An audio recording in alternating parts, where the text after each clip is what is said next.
Hello all.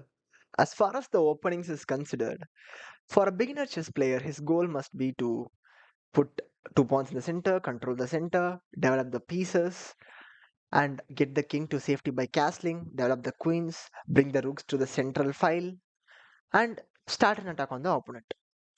Let me show you how it will look. Play e4, let's say your opponent plays e5. You develop your knight first. They do so. They play knight c6. You develop your other knight. They play knight f6. And now you have to develop your bishops. You put your bishops to the center of the board where they can see the entire board. So okay, here you should not put your pawn to d3 right now, because what it does is it hinders the development of this bishop, because you are blocking your own bishop's development. So what you should instead do is you should develop your bishop first to c4, as it has a good visibility. Let's say if it gets attacked, you can bring it back to b3. So it's a good development square for the bishop. So you can do this.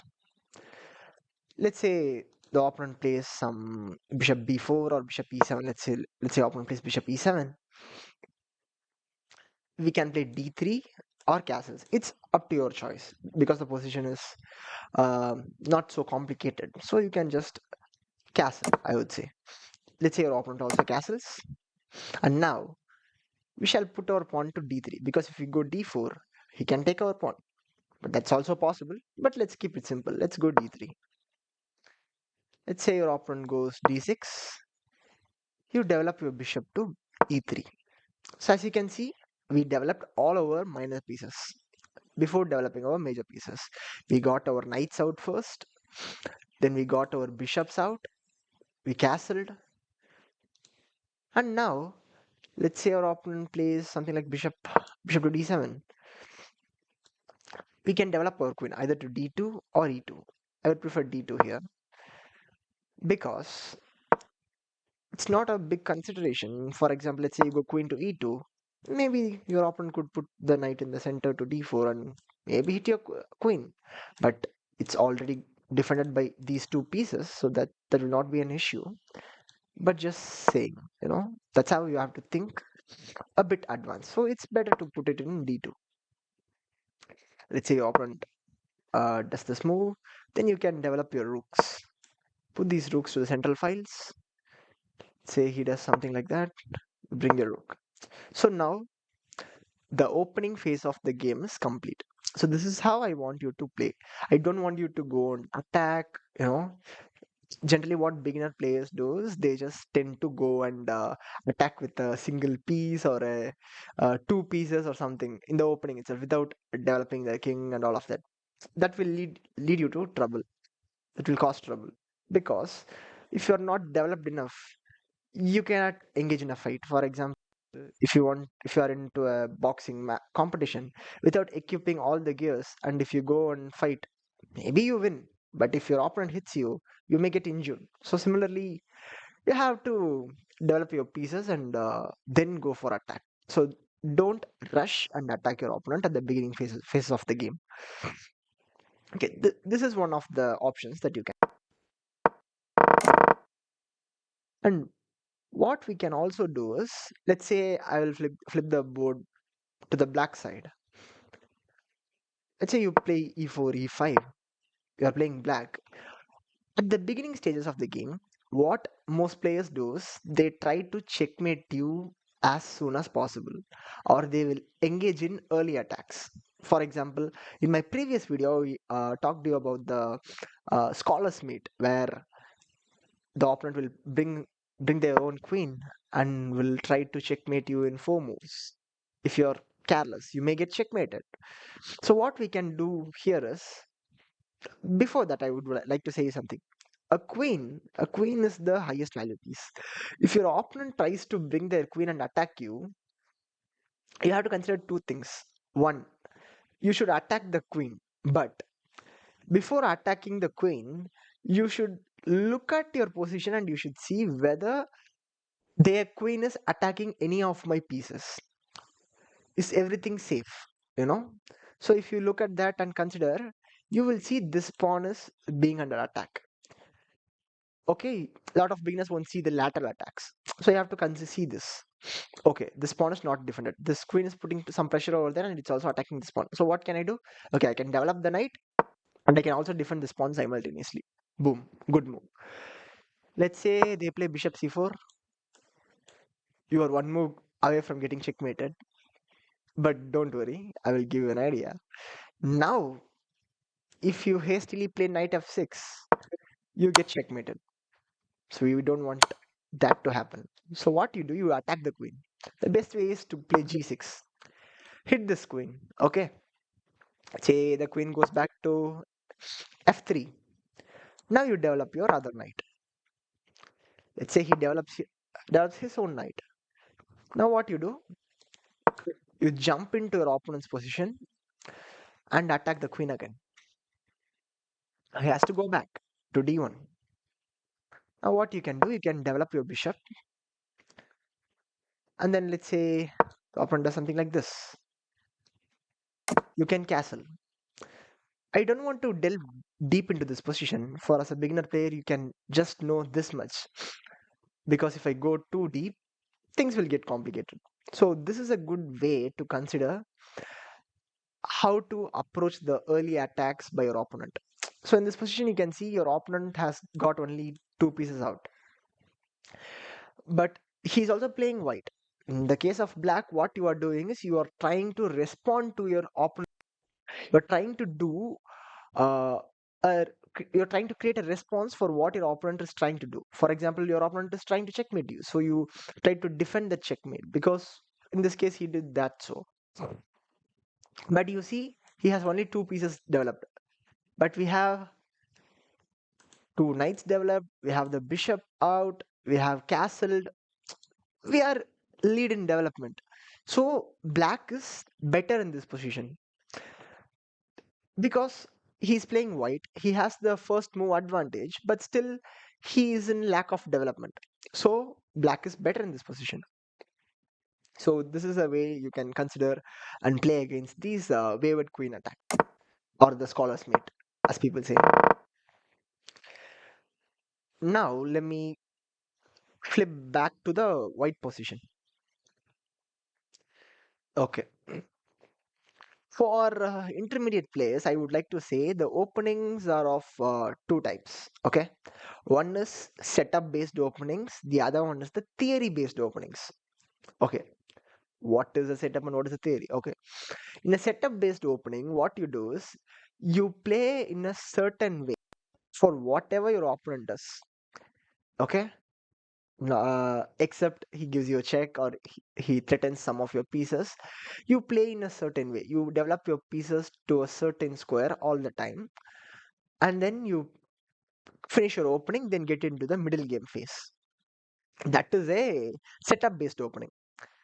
The other one is the theory based opening. In a theory based opening, what you do is there will be certain main moves or the best moves recommended by the computer or by the grandmaster in a specific position where your opponent makes a specific move. So if your opponent makes a particular move, you have to play the best response, or else you may end up in a slightly worse position or slightly disadvantageous position. So in order to learn theory openings, you can look at books, opening books. There are a lot of books available, or you can get a coach, or you can watch YouTube videos and all of that. I'm also planning to do a opening video about one opening in detail that every player should know, every chess player should know, which will be very, very helpful. So consider subscribing the channel. And okay, now let's delve into the setup based openings. For example, the most popular setup based opening is the London system. Wait, what? London system? Yes, the openings are also named after the places. Let's say it starts with your opponent plays d5. This opening is for white. You develop this bishop to this f4 square. Okay, let's say your opponent develops the knight. You develop this pawn. Then you will develop this king side knight to f3. Then you develop your queenside knight to d2. So see, your knights go like this. You develop your bishop there, you develop this pawn, you develop these knights over there. And then let's say your opponent develops to c6. You put this bishop to d3. Let's say your opponent castles, you also castle. And your opponent plays bishop d7, you play c3. See? So you complete this little pyramid and you have this bishop which is like a which is sitting in a penthouse, I would say. That's how it looks. And yeah, you put your knights like this. So this is a common setup for the London system. Further, now the opening stage is completed. Now as the middle game progresses, in the London system, the white puts their knight on e5, put exert pressure on the black's position. So this you see this move order for black, right? This could be played for also another. For example, I will say you play d4, d5. You develop your bishop. They develop the knight. You develop the pawn. They develop their pawn. You develop the other knight. Let's say they develop your bishop. You develop this knight. Let's say they play c5. Once they play c5, you play c3.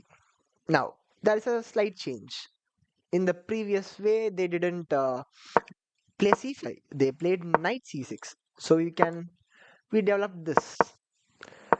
Develop the bishop to the d3 square. But in this case, they played c5. We play c3 because we just reinforce the center. Okay, so that's the basic idea behind that move. And let's say they castle. You play bishop to d3. They develop their knight, and now you castle. So even though they play some different moves, you can repeat this setup based openings everywhere. So the advantage of the setup based opening is you don't need to study a lot of theory. You don't have to mug things up, or you have to understand about the specific position. You don't need to remember certain things. You can just play in the same way for all your games. But the advantage of the disadvantage of the setup based opening is as you keep playing, it gets boring, especially the London system. It gets boring. So yeah. So this is an example of a setup based opening. There are a lot of setup based openings for the white. There is also the English opening, which starts with c4. You develop your c pawn, two squares. Let's say your opponent plays e5, the main line. You develop the knight, or maybe you go g3. So they develop the other knight. You develop the bishop to g2.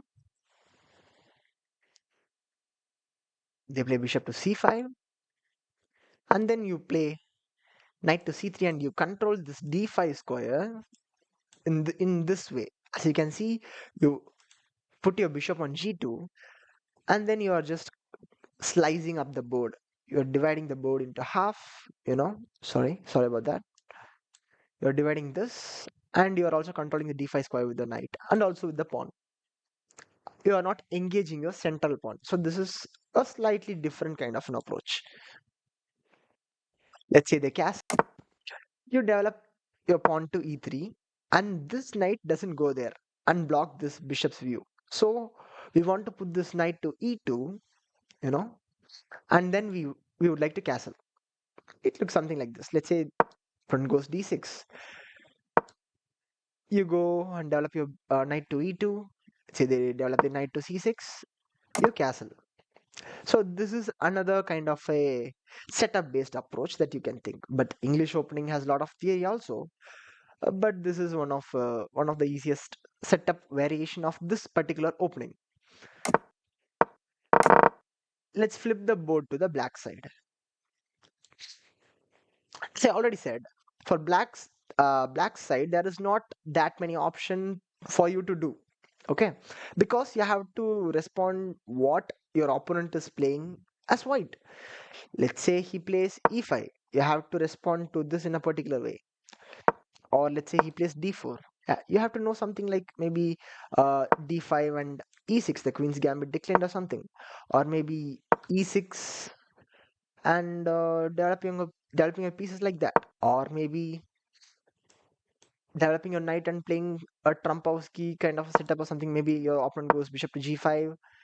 You can play the Trumpowski, something like that. So you have to know a lot of theory also for the black side. But there is one opening which you can employ against whatever white does. Maybe he can play c4, or he can play his knight to f3, he can play his knight to c3. So what you can do as black is, let's say your opponent plays d4, you play d6. Let's say he plays e4, you develop this knight to f6. Then your opponent develops his knight to f3, you play g6, and when your opponent plays the bishop to, say, d3, you develop your bishop to g7. So you can see this setup, right? You develop your bishop in this kind of a setup. Sorry about that arrow. Yeah, we developed our knight, and we can castle.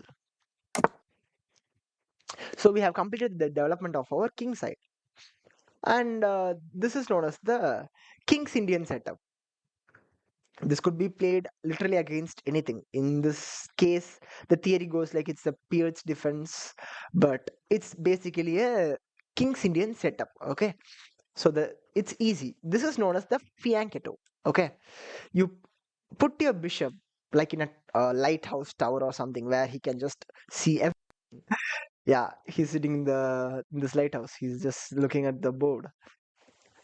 You put this g6 pawn, you put your pawn to g6, you develop your bishop to g7, then you develop your knight. So see this, the king is like being protected like a group of bodyguards, that's how this looks like.